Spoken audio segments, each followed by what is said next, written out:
পয়লা বৈশাখের বেশ কিছুদিন আগে আমার ভাই আর আমার বর দুজনে মিলে গিয়ে নিজেদের জন্য জামা প্যান্ট আর মেয়ের জন্য জামা কিনে এনেছিল।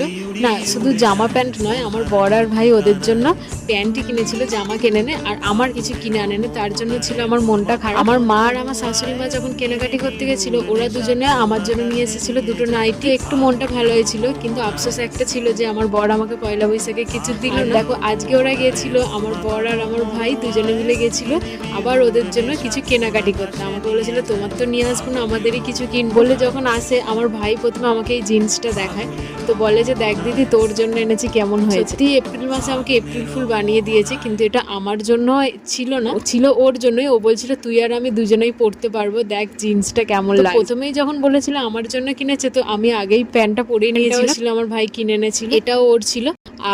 আর একটা যখন নাইটি বের করেছিলাম, বলছি এইটা কার জন্য, বলছি এটা মায়ের জন্য, কিন্তু না, ওটা এপ্রিল ফুল বানিয়েছিল, ওইটা আমার মায়ের জন্য ছিল না, ওইটা বাবাই আমাকে কিনে দিয়েছিল আমার জন্য।